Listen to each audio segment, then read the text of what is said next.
Have you ever awakened in the stillness of the night with the unsettling feeling that you were not alone? The room is silent, the doors are locked, yet an invisible presence seems to linger, as if unseen eyes are quietly observing every breath you take. For thousands of years, people across the world have spoken of mysterious encounters with unseen beings.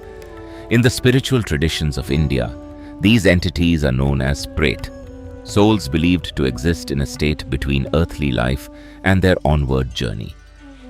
From the Garuda Purana and the Upanishad to Tantric literature and countless regional traditions, the idea of wandering souls has remained one of the most fascinating mysteries of Sanatan Dharma. But what if these beings are not merely shadows meant to frighten us? What if they are consciousness trapped by unfinished desires, powerful attachments, or unresolved karma? And perhaps the most important question of all, what do they truly seek from the living? In this video, we will explore how Hindu scriptures describe the mysterious state after death, why some souls are believed to remain close to the physical world, how ancient traditions explain their interaction with our world, the signs people have associated with their presence, and the spiritual practices believed to protect both the living and the departed.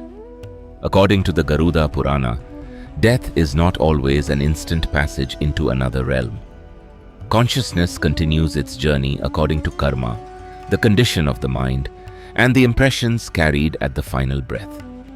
A calm and spiritually prepared person is believed to move onward more peacefully. But when life ends in overwhelming fear, violent emotion, intense attachment, hatred, addiction, or unfulfilled longing, the transition is said to become far more difficult. The Sanskrit word Pret is often understood as one who has not yet found peace. Such a soul no longer possesses a physical body, yet continues to carry subtle impressions of desires that were never released. Love that turned into attachment, wealth that could not be abandoned, anger that never faded, promises left unfulfilled. These invisible bonds are said to keep consciousness connected to the earthly plane. The Garuda Purana describes three broad possibilities after death. Some souls are believed to move onward toward Pitru Loka, continuing their journey through the proper karmic path. Others, especially those whose departure was peaceful and spiritually mature, progress toward higher states of existence. But those overwhelmed by powerful attachments, sudden violent death, or unresolved karmic burdens are described as remaining in the condition known as Preta Yoni, a state of wandering between worlds. The Brihadaranyaka Upanishad declares, "As one acts, so one becomes." According to this profound teaching, death does not suddenly transform consciousness. It simply reveals the direction in which a person has been moving throughout life. And that raises an even deeper question. If some souls continue to wander after death, why do they remain here at all? If the ancient scriptures are to be believed, a Preta does not remain in this world without a reason. Every wandering soul is said to be held by something it could not leave behind. The Garuda Purana describes several causes. Some souls are bound by overwhelming attachment to family, wealth, property, or the physical body itself. Others are trapped by unfulfilled desires, broken promises, or an intense longing to complete something left unfinished. Sudden or violent deaths, deep fear at the final moment, unresolved hatred, addiction, or an overwhelming sense of regret are also believed to disturb the soul's onward journey. According to these traditions, while the body dies in an instant, the momentum of the mind does not. Many people assume that spirits remain only to frighten the living. Ancient Hindu traditions offer a very different perspective. It is believed that many wandering souls are simply seeking release. Some are drawn toward places they once called home. Others remain close to loved ones, hoping to fulfill an unfinished wish or silently communicate their presence. Certain traditions even suggest that such entities are attracted to people who are emotionally vulnerable, overwhelmed by grief, fear, or despair, because disturbed minds are thought to be more receptive to subtle influences. This idea is reflected in countless regional traditions across India. In Bengal, stories of restless spirits such as Pishachini have been passed down for generations. Rajasthan is known for legends surrounding abandoned havelis and ancient trees believed to shelter wandering souls.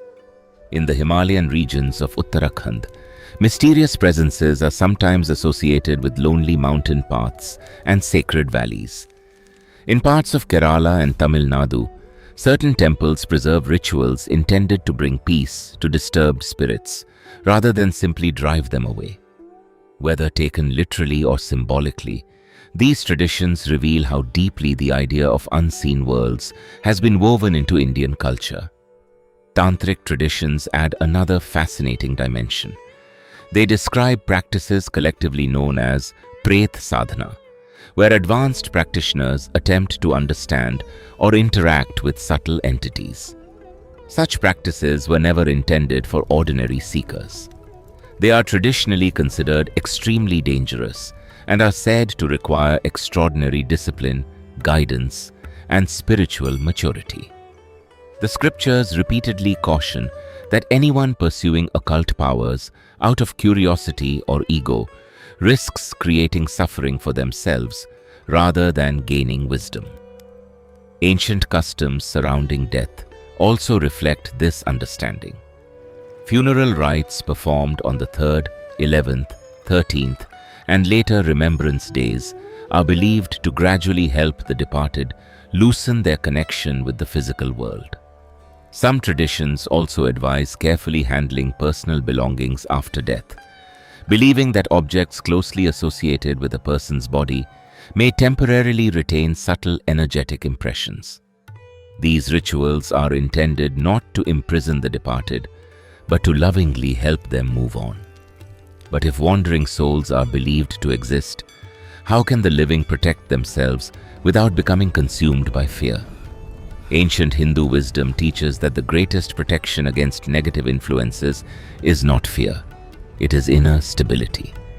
Whether one believes in wandering spirits literally or views them as subtle forces described in tradition, the scriptures repeatedly emphasize that a disciplined and balanced mind is far less vulnerable than one consumed by fear, confusion, or uncontrolled desire. This is why many spiritual practices have been preserved for centuries. Lighting a lamp at dawn or dusk, offering arghya to the rising sun, maintaining a sacred space at home, watering a tulsi plant, burning camphor during prayer, and chanting powerful mantras such as the Mahamrityunjay mantra, the Gayatri mantra, Om Namah Shivaya, are all traditionally believed to create a positive spiritual atmosphere.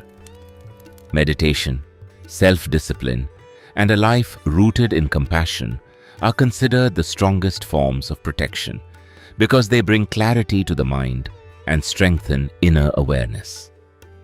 Traditional belief also associates certain experiences with the presence of wandering souls. People speak of recurring dreams involving the deceased, an unexplained feeling of being watched, sudden and intense emotional shifts, unusual behavior in animals, mysterious sounds, or an unexpected heaviness within a place. Such experiences have been recorded in folklore for centuries. Whether they arise from subtle realities, the depths of the human mind, or a combination of both, they have long inspired reflection on the unseen dimensions of existence. Yet the scriptures offer an important warning. Becoming fascinated with spirits can itself become a trap. Curiosity may slowly turn into obsession, and obsession can consume a person's peace. Ancient teachers therefore advised seekers to focus not on chasing the unseen, but on purifying their own consciousness. The goal of spiritual life is liberation, not collecting paranormal experiences. Ultimately, every soul is believed to seek the same destination: freedom. Vedanta teaches that liberation does not begin after death. It begins while we are alive. Every attachment we release, every resentment we forgive, Every illusion we recognize prepares consciousness for its final journey. So perhaps the greatest question is not, do ghosts exist? The greater question is this: when your final moment arrives, will your consciousness be free enough to move forward? Or will something still hold it back? Because according to the ancient sages, death is not the end of the journey. It is simply the continuation of the life we have already lived.